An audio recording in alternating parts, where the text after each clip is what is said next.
তো ব্রাদার ইসলাম ভালো করে শুনেন, আমি প্রমাণ করছি যে উরুস করা আউলিয়া ইকরামের এটা আমার নবীর সুন্নাত, আর যেটা নবীর সুন্নাত হবে সেটা ছাড়া যাবে না। হে মুসলমান, নবী পাক উরুস করেছেন, কোন কিতাবে আছে?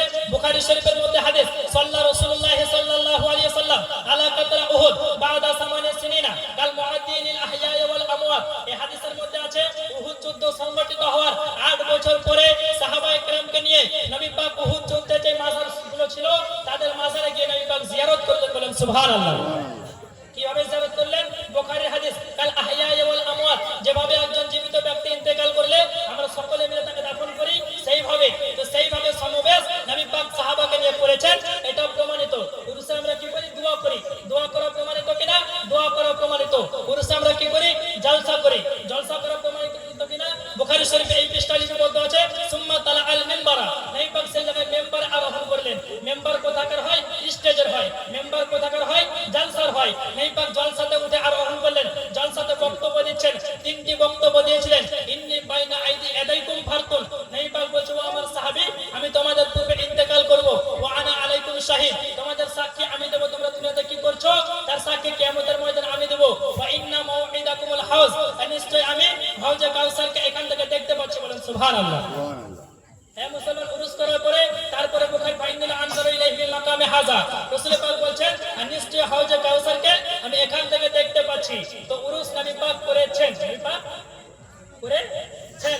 হে মুসলমান, আপনি বলবেন যে উরুস করছেন, ঠিক আছে, প্রত্যেক বছর কেন করি? হে মুসলমান, প্রত্যেক বছর করি কারণ ইমাম জালালউদ্দিন সুয়ুতী রাহমাতুল্লাহ আলাইহি আপনার উল্লেখ করেছেন শারহুস সুদুর কিতাবের মধ্যে, ইমাম ইবনে আবিদিন সামি ফাতাওয়া সামি দ্বিতীয় খণ্ড 256 পৃষ্ঠার মধ্যে, আন্না রাসূলুল্লাহ সাল্লাল্লাহু আলাইহি ওয়াসাল্লাম কানা ইয়াতিয়াজুরু কুবরা শুহাদাই বিউহুদ আলা রাসি বিকুল্লি হাওল, যে প্রত্যেক বছর শুহাদায়ে কেরামের মাজারে গিয়ে রাসূল পাক এইরকমই উরুস করতেন। বলেন সুবহানাল্লাহ।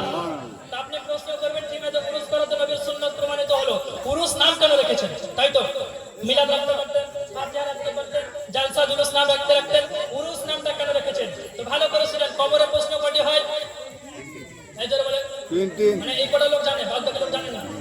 আরে তিনটি, আমি বলে দিলাম, এবার বলেন কটা হয়? কটা প্রশ্ন হয়? কবরে 3টি প্রশ্ন হয়। মিশকাত শরীফ 25 পৃষ্ঠার মধ্যে হাদিস, ভালো করে শুনেন। নবী পাক ইরশাদ করেন হাদিসের মধ্যে যে প্রথম প্রশ্ন জিজ্ঞাসা করা হবে, মান রব্বুকা, হু ইজ ইওর লর্ড, তোমার রব কে? তোমার রব কে? প্রথম প্রশ্ন। দ্বিতীয় নম্বর প্রশ্ন, মা দীনুকা, তোমার দিন কি? তৃতীয় নম্বর প্রশ্ন, মা কুনতা তাকুলু ফি শানি হাক্কি হাযা রাজুল, নবী মুস্তাফার ব্যাপারে বলা হবে এই ব্যক্তি প্রসঙ্গে তুমি কি কি জানতে বলো। আচ্ছা, 3টি প্রশ্ন কেন রাখা হলো? একটা তো যথেষ্ট কি? মান রব্বুকা, রব্বি আল্লাহ, বান্দা বলছে আমি আমার রব আল্লাহ, এটাই উত্তর যথেষ্ট কিনা? হ্যাঁ, এমন একটা উত্তর যথেষ্ট ছিল, কিন্তু কেন আপনি ভাবছেন এই প্রশ্নটা আপনার, কিন্তু আসলে এটা আপনার উত্তর নয়, এই উত্তরটা ডোনাল্ড ট্রাম্পেরও, এই উত্তরটা নরেন্দ্র মোদীরও, এই উত্তরটা মমতা ব্যানার্জি, কারণ যত খ্রিস্টান কাফির আছে তাদেরও আকীদা যে আল্লাহ বলে একজন আছে। মুসলমান দ্বিতীয় নম্বর প্রশ্ন, মা দীনুকা, তোমার দিন কি? যখন আপনি উত্তর দিলেন আমার দিন ইসলাম, এখানে তো যথেষ্ট ছিল, কিছু তো নাম্বার পাওয়া যেত, 100-র মধ্যে 50 নাম্বার তো পেতাম উত্তরে, কিন্তু 0 নাম্বারও পাবেন না দ্বিতীয় নাম্বার প্রশ্নতে। মুসলমান কেন পাবেন না? আপনি ভাবছেন এই প্রশ্ন উত্তর আপনার, কিন্তু এটা আপনার উত্তর নয়, কারণ ইহুদি নিজেকে মুসলমান বলে, খ্রিস্টানরা নিজেকে মুসলমান বলে। ইহুদি কাদেরকে বলা হয়? যার উত্তর যারা বলে যে আমার রব আল্লাহ, আমার নবী মুসা আলাইহিস সালাম। ঈসাই কাকে বলা হয়? যারা বলে আমার রব আল্লাহ, আমার নবী ঈসা আলাইহিস সালাম। তো এটা ইহুদি খ্রিস্টানদের আকীদা যে তারা নিজেকে মুসলমান দাবি করে। তৃতীয় নম্বর প্রশ্ন কেন করা হবে? কারণ দুনিয়াতে শুধু ইহুদি নাসারা নয়, ওয়াহাবিও নিজেকে মুসলমান বলে, দেওবন্দিও নিজেকে মুসলমান বলে, শিয়াও নিজেকে মুসলমান বলে, खारिजियों নিজেকে মুসলমান বলে। तो रब्बे कादिर ने पहले सवाल के जवाब में मुशरिक काफिर को छोड़ दिया, दूसरे सवाल के जवाब में यहूद और नसारा को छोड़ दिया, तीसरे सवाल के जवाब में देवबंदी वहाबी मुनाफिकों को छोड़ दिया। बोलें सुभान अल्लाह। আর কবরে প্রশ্নের উত্তর সুন্নি ছাড়া কেউ দিতে পারবে না। হে মুসলমান, কবরে প্রশ্ন করা হবে নবীর ব্যাপারে, মা কুনতা তাকুলু ফি শানি হাক্কি হাযার রাজুল, মা কুনতা তাকুলু, এটা হচ্ছে পাস্ট কন্টিনিউয়াস, মাজি ইস্তেমরারি, যে তুমি নবী মুস্তাফার ব্যাপারে এখন নয় দুনিয়াতে কি বলতে সেটা আজকে বলে। বলেন সুবহানাল্লাহ। ওয়াহাবিদের মতো ইসমাইল তাহলিলের মতো বলতে যে নবী মারকার মিट्टी में मिल गए, या बेरेली आला हजरতের মতো বলতে तू जिंदा है वल्लाह, तू जिंदा है वल्लाह, मेरा चश्मे आलम से छुप जाने वाला। বলেন সুবহানাল্লাহ। হে মুসলমান, প্রশ্ন করা হবে এটাই। তো যখন আপনার এই প্রশ্ন যখন আলা হযরতকে করেছিলেন, তো আলা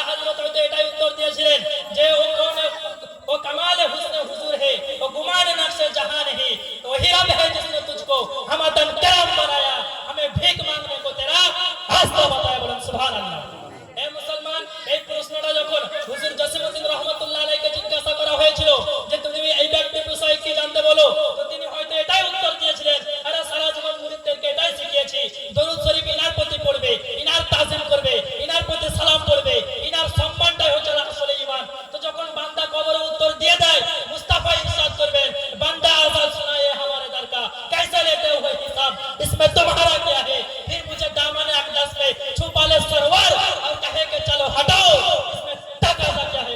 सुभान अल्लाह। মুস্তাফা বলে বাম ফেরেশতা এর ব্যাপারে কি জিজ্ঞাসা করছো, এটা আমার ব্যাপারে সবই জানে, বলেন সুবহানাল্লাহ। হে মুসলমান, তো তিনটি প্রশ্ন যখন উত্তর দিয়ে দিবেন তখন তাকে বলা হবে, এবার শুনেন এটা উরুসের দলিল, কিসের দলিল? উরুসের দলিল। তিনটি প্রশ্নের উত্তর কবরে দিয়ে দিল মৃত ব্যক্তি, এবার তাকে বলা হবে নাম কা নাওমাতুল আরুস, বলেন সুবহানাল্লাহ। উরুস সো যাও, শুয়ে যাও, যেভাবে দুলহান বা দুলহান ঘুমিয়ে যায়, এখান থেকে বোঝা গেল কি উরুস জিন্দার হয়, মুর্দার হয় না। তো নাম কা নাওমাতুল উরুস, আইন পেশ রে ও পেশ সিন সাকিন। उरूस এটা আরবি लफ्ज मुश्तक, और एक होता है जामिद, एक होता है मस्दर। जामिद वो है जो ना किसी से बना हो ना उससे कोई दूसरा लफ्ज बने, मस्दर वो है जिससे दूसरा लफ्ज बने। उरूस ये अरबी लफ्ज मुश्तक, इसका मस्दर उर्स है, आरिस इसका एक दुल्हा, इसका मस्दर उर्स है। जिस तरह आलिम मुश्तक है, इसका मस्दर इल्म है। फाजिल मुश्तक है, इसका मस्दर फजल है। क्रिकेटर मुश्तक है, इसका मस्दर क्रिकेट है। टीचर मुश्तक है, इसका मस्दर टीच है। प्लेयर मुश्तक है, इसका मस्दर प्ले है। तो जिस तरह इल्म से आलिम बनता, फजल से फाजिल बनता, शर्फ से शारिफ बनता, टीच से टीचर बनता, प्ले से प्लेयर बनता, क्रिकेट से क्रिकेटर बनता, उसी तरह उर्स से उरूस बनता, उर्स से आरिस बनता। पता क्या चला? तो उर्स का लफ्ज हदीस शरीफ में आया है मुश्तक की सूरत में, मगर उसके लिए आया है जो तीनों सवालों का जवाब दे देता है, बोलें सुभान अल्लाह। जरा बोलें सुभान अल्लाह। मुसलमान जो तीनों सवालों का जवाब दे देता है उसी का उर्स होता है। तो पता क्या चला? अशरफ अली थानवी का उर्स नहीं होता, तीनों सवालों का जवाब नहीं दिया उसने। खलील अहमद अम्बेठी का उर्स नहीं होता, तीनों सवालों का जवाब नहीं दिया उसने। कासिम नानूतवी का उर्स नहीं होता, तीनों सवालों का जवाब नहीं दिया उसने। तीनों सवालों का जवाब गौसे आजम ने दिया है, आज भी गलबी मनाई जाती है। तीनों सवालों का जवाब गरीब नवाज ने दिया है, आज भी छठी मनाया जाता है। तीनों सवालों का जवाब हुजूर मुफ्ती आजम ने दिया है, आज भी मुफ्ती आजम का उर्स नूरी मनाया जाता है। तीनों सवालों का जवाब हुजूर सदरुल शरिया ने दिया है, आज भी उर्स अमजदी मनाया जाता है। तीनों सवालों का जवाब आला हजरत ने दिया है, आज भी उर्स रजवी मनाया जाता है। तीनों सवालों का जवाब हुजूर जसीमुद्दीन रहमतुल्लाह अलैहि ने दिया है, इसलिए आज उनका उर्स मना रहे हैं, बोलें सुभान अल्लाह। সুবহান আল্লাহ, সুবহান আল্লাহ। বুঝতে পারলেন? উরুস আজকে আল্লাহর ওলি তিনি প্রশ্নের উত্তর দিয়েছেন, তাই তাদের উরুস হয়। দেওবন্দ